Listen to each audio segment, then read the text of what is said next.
ఇది కేవలం సమాచారంగా మాత్రమే భావించండి. వైద్య నిపుణులను సంప్రదించండి. డయాబెటీస్ ఇస్ రివర్సిబుల్, ఇది చాలా మనం వింటూ ఉంటాం.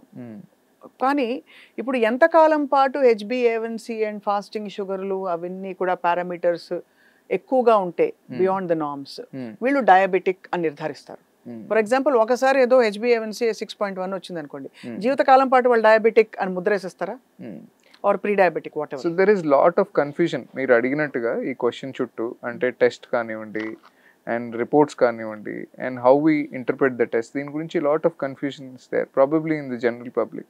So that is why we have clear cut guidelines. మన అమెరికన్ డయాబెటీస్ అసోసియేషన్ కానివ్వండి ఆర్ ఆర్ఎస్ఎస్టిఐ ఇట్లాగా the national and international bodies have set in clear guide lines.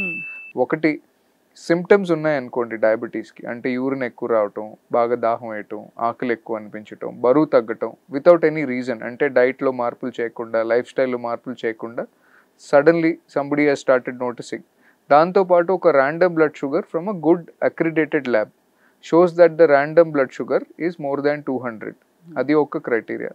రెండోది, సిమ్టమ్స్ లేకపోయినా ఫాస్టింగ్ బ్లడ్ షుగర్ అనేది 126 and above milligrams per decilitre, అట్లాగే post meal sugars కూడా 140 above, 160 above. And హెచ్బిఏవన్సీ అనే ఒక test ఏదైతే ఉంటుందో దాన్ని మనం 3 months యావరేజ్గా చూస్తాం, దాన్ని 6.5 అబౌవ్ ఉండటం. So these are the set criteria. సో మీరు అడిగినట్టు కొద్ది రోజులు ఉండాలా లేక వన్ సింగిల్ అకేషన్ ఉండాలా అంటే yes, one single time is enough. అంటే కంటిన్యూగా ఉంటేనే డయాబెటీస్ అన్నట్టు కాదు.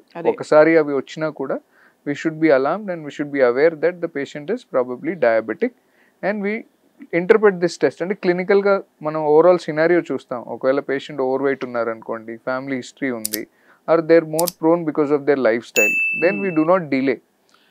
సో లేదు ఇంకొద్ది రోజులు చూద్దాం అనే అప్రోచ్ కామన్గా పబ్లిక్లో ఉంటుంది, కొన్నిసార్లు డాక్టర్స్లో కూడా ఉంటుంది, but it is not a very good strategy. పొద్దున ఫాస్టింగ్ షుగర్ ఇవ్వాలంటే వాళ్ళు 7ంటికే చక్కగా తినడం ఆపేసి బ్లడ్ షుగర్ తక్కువ రిఫ్లెక్ట్ అయ్యేలా చేయడం, it's easy to manipulate those numbers. So which is why I asked. అంటే దాన్ని ఎంతకాలం పాటు నిర్ధారణగా ఏ సిమ్టమ్స్ చూసి వీళ్ళు డయాబెటిక్, వీళ్ళకి లైఫ్ స్టైల్ చేంజెస్ అవసరం, మెడికేషన్ కూడా అవసరం అని నిర్ధారిస్తారు? మెడికేషన్ ఎప్పుడు ఇస్తారు sir?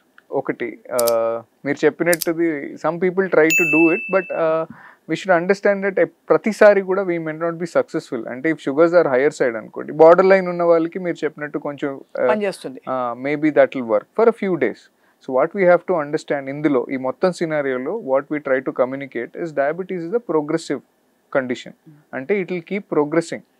So unless we intervene and we do something, మనం ఏమైనా లైఫ్ స్టైల్ మోడిఫికేషన్ కానివ్వండి, డైట్ మోడిఫికేషన్ కానివ్వండి, లేదా మెడికేషన్ సహాయంతో దాన్ని మనం కంట్రోల్ చేస్తుంటే దట్ విల్ చేంజ్. లేదు అంటే it will start taking a natural course where గ్రాడ్యువల్గా ఇన్సులిన్ ప్రొడక్షన్ తగ్గుతుంది.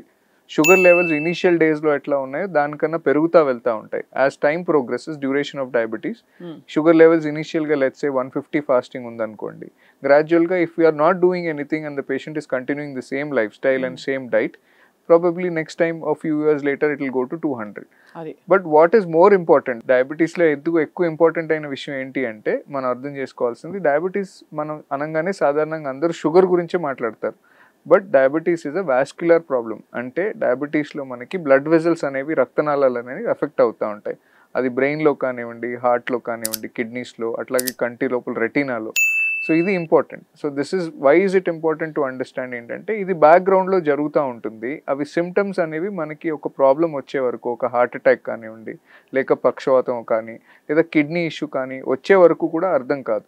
సో అన్ఫార్చునేట్లీ చాలా మంది ఏంటంటే కేవలం షుగర్ మీద మాత్రమే ఫోకస్ చేస్తూ ఉంటారు, which is not a very good idea.